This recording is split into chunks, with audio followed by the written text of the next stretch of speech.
I haven't mentioned this until now, but my first book story was written based on my own experiences. The audience murmured in shock at this sudden confession. What? My parents, confused by the situation, were startled by the audience's reaction. I intend to ensure they never lift their heads to walk outside again. Dressed in a pure white wedding gown, I made my first and last challenge against my parents who had betrayed me. My name is Violet Howard. I am 30 years old. A life full of ups and downs and complex turns, that's the perfect way to describe it. I have a brother named Barton, who is 3 years older than me. Since childhood, with his fair skin, large eyes, and rosy cheeks, my parents would proudly show him off as if he were an angel. Even as he grew, he retained his beauty, excelled in his studies, and had such a kind personality that he was always the center of attention. In contrast, I was born large, with small eyes, and was often mistaken for a boy. I was deeply hurt when I overheard my parents laughing about how I wasn't the angelic baby they had hoped for, but instead, they were disappointed by how ugly I was. I was constantly compared to my older brother, both in appearance and performance,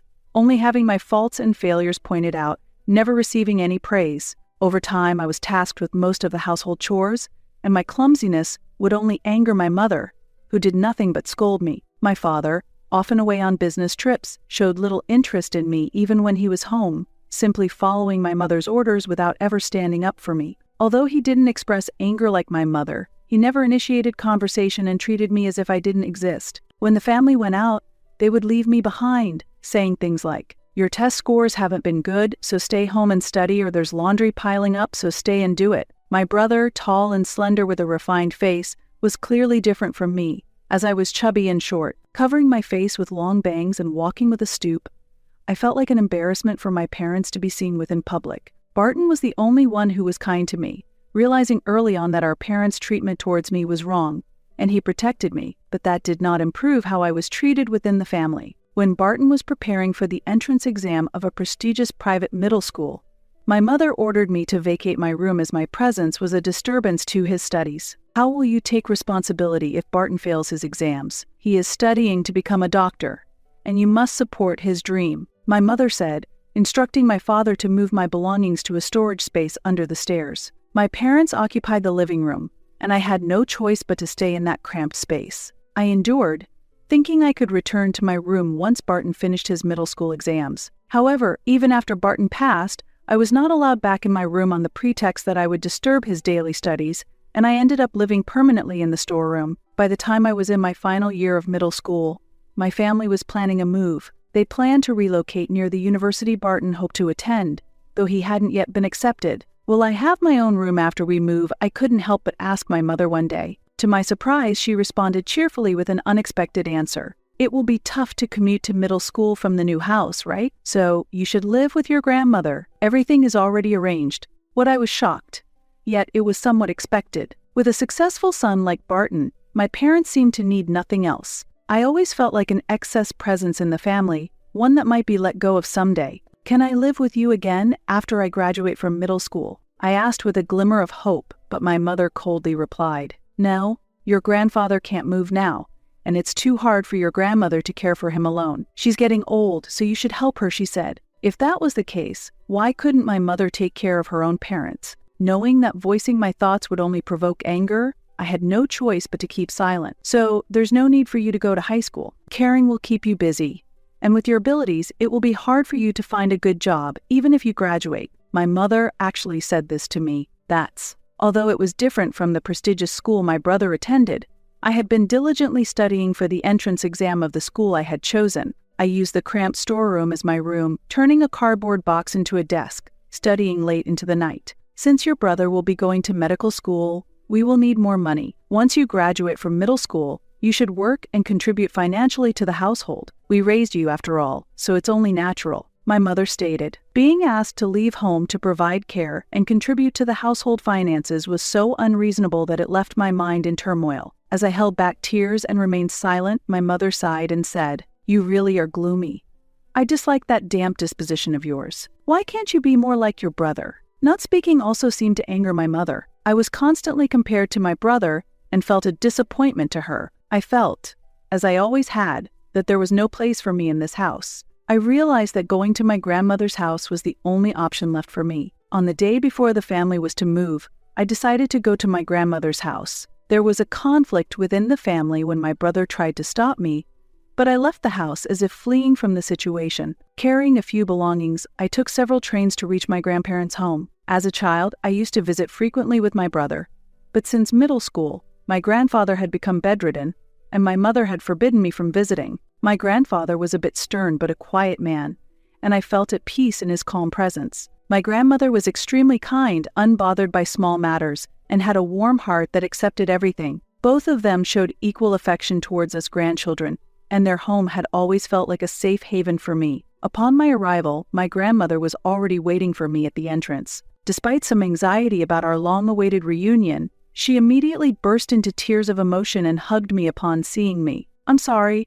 I've told her many times, but your mother has always been stubborn and won't listen. It's unforgivable for a parent to drive out their own child," my grandmother explained. Her words conveyed her numerous attempts to reason with my mother about this issue. But expecting more from parents who showed no interest in me was pointless. They were willing to sacrifice me for my brother's tuition and to support the household financially. Being with people who could show love was surely a way to a happier life. I decided to cut ties with my parents and stay at my grandmother's house until I graduated from high school. I was also prepared to care for my grandfather, but he passed away shortly after I moved in following a rapid decline in his health. Initially overwhelmed with grief, my grandmother said, "Having you here has saved me," and gradually began to smile again. Together we cooked, shopped, and shared laughs over daily occurrences, finally experiencing the warm, family-like moments I had longed for. As life settled and I found some peace of mind, I began to take care of my appearance, exploring makeup and hairstyles. My once chubby physique slimmed down as I grew, and I attained a slender figure like my brother. With my improved appearance, I said goodbye to my middle school self, made new friends, and enjoyed a fun high school life. Though I worked part-time to avoid burdening my grandmother, my mother occasionally called demanding money. Thanks to my grandmother standing firm, those demands eventually stopped, but I couldn't forgive my mother's actions. When I graduated from high school, my grandmother handed me a bank book, saying, "This is what you've earned, so use it for your future." Thanks to her saving my earnings from part-time jobs, I had the opportunity to consider a broader perspective for my future. After that, I planned to move to New York, desiring a typical urban life while testing my capabilities. Above all, I wanted to earn enough to express my gratitude to my grandmother. When I told her about my plans to move to New York, she smiled and agreed wholeheartedly. As she hugged me with her frail hands, my grandmother said, "It'll be lonely, but your independence is for your own good. You are a strong and kind-hearted grandchild, and I will support you no matter where you are. If you ever have any trouble, contact me immediately, and I will come to you." "Grandma, thank you so much. I'll do my best." With the warmth of family and unconditional love my grandmother taught me, I vowed to become a respectable adult and repay her kindness. 8 years have passed since then. Now, I live a busy but fulfilling life as a young, notable novelist. Initially, when I moved to New York, I worked a clerical job at a small company while writing novels as a hobby. Writing had become a daily routine for me, a way to escape to different worlds since I didn't have a place at home. I repeatedly edited what I considered my best manuscript and mustered the courage to submit it to a Newcomers Literary Award. Winning the grand prize led to my debut as an author. Since then, with a bit of luck and a lot of support from others, I have consistently produced hit works. I thought living solely for my work wasn't bad, but then I met someone special in my life. After a year of dating a partner I met through a friend, we decided to get married. I had been skeptical about marriage due to my harsh family background, but his kindness and understanding of my past encouraged my decision. My life was full, both professionally and personally, and just as I was about to start anew and try to forget the bitter memories of my childhood, my mother suddenly appeared. "Violet, oh, how beautiful you've become," she exclaimed. It happened just as I stepped out of the entrance of the condo I live in, a sudden encounter after 8 years. It felt as if a stranger had bumped into me. My mother was like someone I was meeting for the first time. She hugged me tightly and began to talk tearfully with exaggerated gestures. "It's been so long. I just had to see you. I got your address from Grandma. I'm so happy to see how wonderfully you've grown," she said. I felt uncomfortable with her demeanor, and my skin crawled at her touch. "I had heard from Barton that you became a writer, but I had no idea you were successful enough to live in such a fabulous condo. You must be doing quite well. How much are you earning?" Her sudden reappearance and probing questions only highlighted her unchanged nature, raising the old discomfort and suspicions about her intentions. Seeing my mother immediately start a conversation about money during our long overdue reunion reminded me that she hasn't changed a bit. The reason I used a pen name was because I didn't want to share the same last name as my parents. And you're getting married, right? I heard it's to a doctor. Really impressive. I'd love to hear more about him, my mother said. It was the first time I heard praise from her, but it was only about my fiance's profession. Barton already has his own family and says he can't spare more money for us. After all the money we spent to help him become a doctor, he only thinks about his own family. Such an ungrateful person. But you don't have children yet, and you must have some financial leeway, right? Ever since Barton stopped helping, we've been struggling. It's only natural to have one's own family. It's unreasonable for my brother to ignore his own life and continue supporting our parents. I knew from my grandmother that my grandparents had actually provided substantial help for my brother's education. Seeing my self-centered mother brought back bitter childhood memories. And then I thought, now that I'm an adult, I feel the perfect timing for revenge on these toxic parents has arrived. I intend to inflict a thorough social punishment on them, ensuring they never dare show up before me again. Well, but I can't decide on financial matters alone. I'll have to discuss it with my husband, I said. Oh, thank you. You really are my sweet child, my mother exclaimed happily. Seeing her trying to ingratiate herself, I forced a smile while suppressing my disgust, and continued the conversation. Actually, my wedding is next week. My grandmother was supposed to attend in place of my parents, but I really want you to come too. I'll introduce you to my new family. Oh, is that so?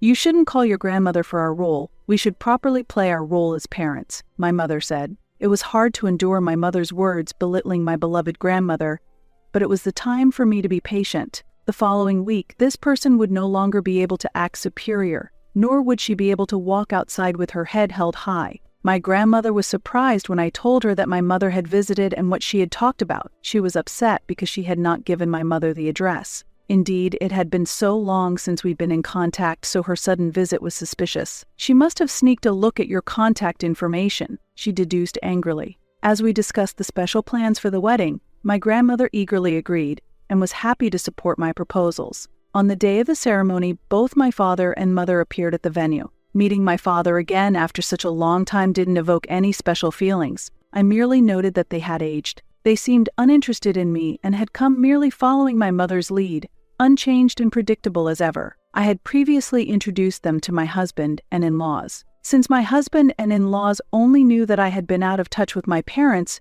they were surprised by their appearance but welcomed them. At the venue, we hastily set up a specific table for my parents. Instead of the usual round tables, a rectangular table usually used at the reception was placed at the very front center. It was decorated with a white tablecloth but was clearly makeshift, equipped with ordinary folding chairs. This seating arrangement was something I had specifically requested to be made, and it attracted a lot of attention. Unfortunately, I was still getting ready at the time, and didn't see their initial reactions, but my grandmother filled me in later. Ah, my mother exclaimed in surprise. What's the meaning of this?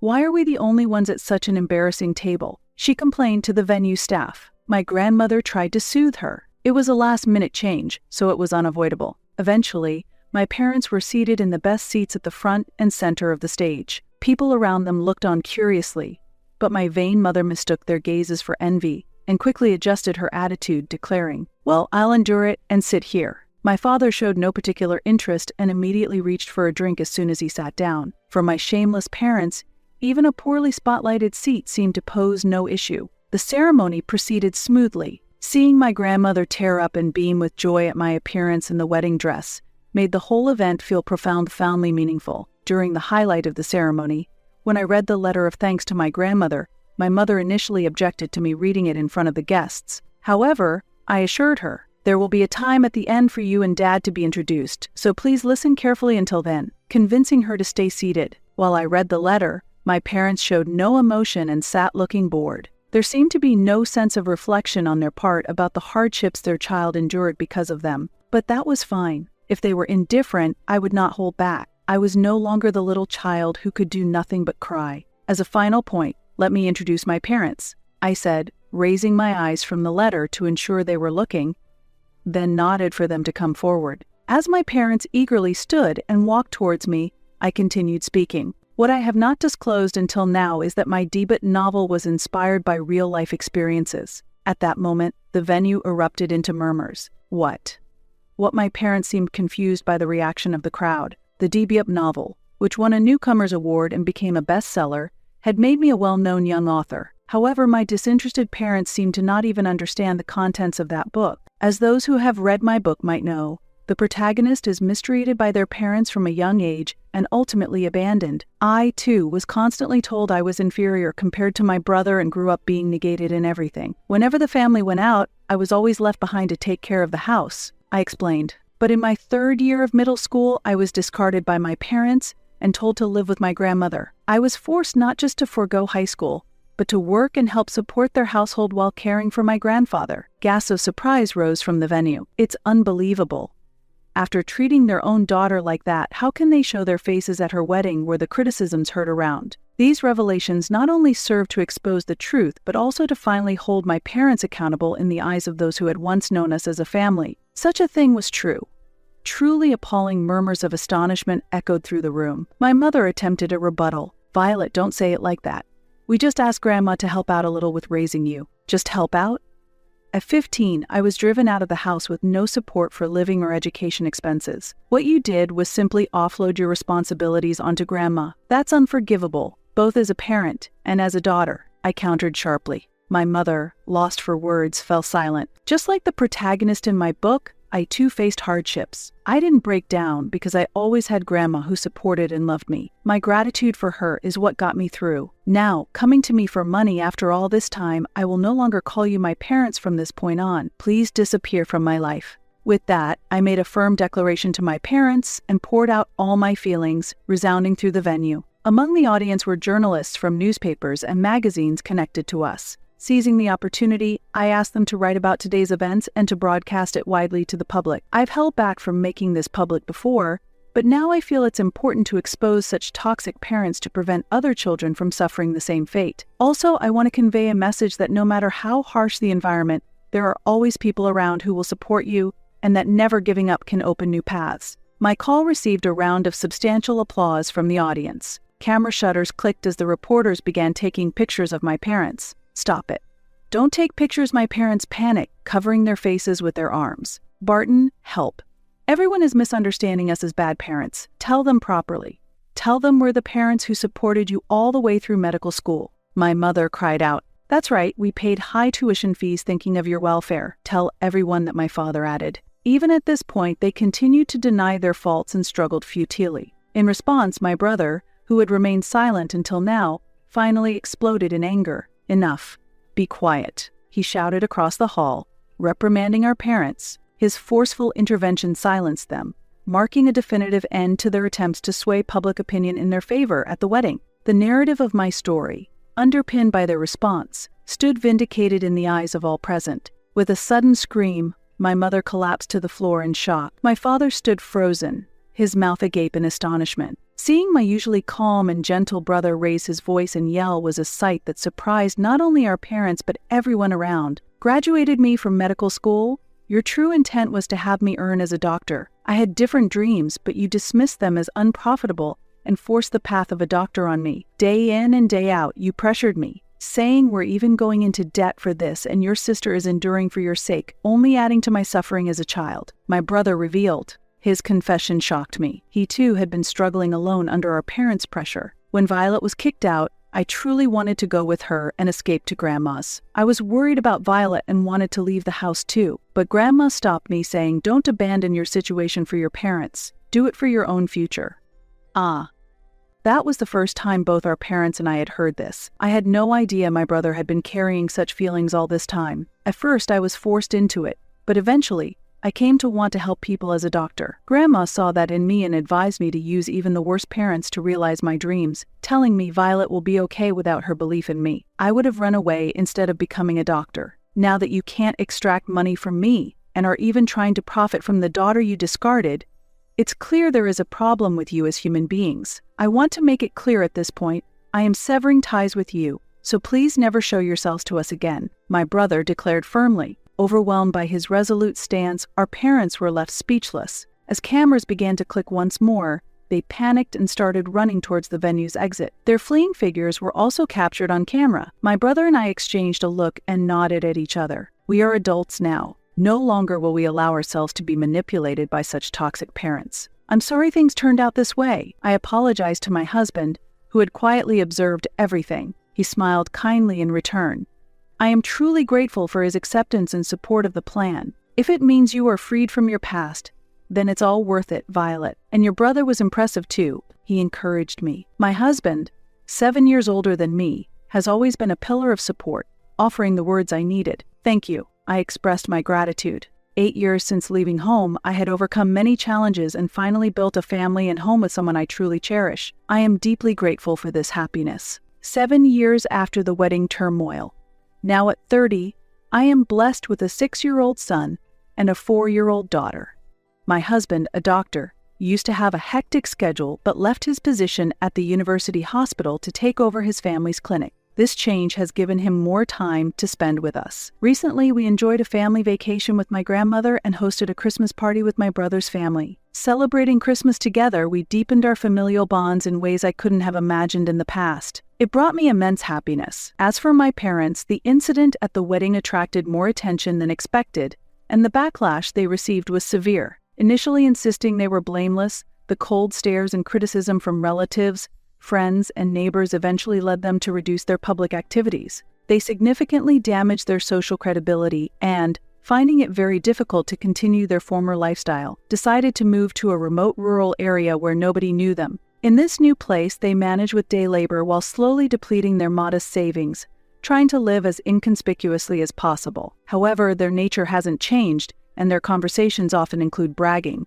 clearly taking pride in their urban origins, which makes it hard for them to fit in with the local community. I heard about their situation from a trusted journalist friend, and many now know of them as my toxic parents who stirred public uproar. I am convinced that cutting ties with them was a wise decision, achieving my goals of ensuring they could not raise their heads to go outside and never appear before me again especially brought me a great sense of relief. Meanwhile, the unexpected turn of events at the wedding not only made headlines but also brought renewed attention to my debut novel, leading to an unexpected and exciting opportunity for it to be adapted into a drama. Though I wasn't fortunate with my parents, I am blessed with a wonderful brother and a loving grandmother. Now I am building a happy family life with my loving spouse, surrounded by our delightful children. I couldn't ask for more happiness than this. Tomorrow is Grandma's birthday, so let's make lots of special dishes, I called out to the children playing in the yard, and they all cheered in joy. At that moment, their bright, shining smiles and hearty laughter warmed my heart further,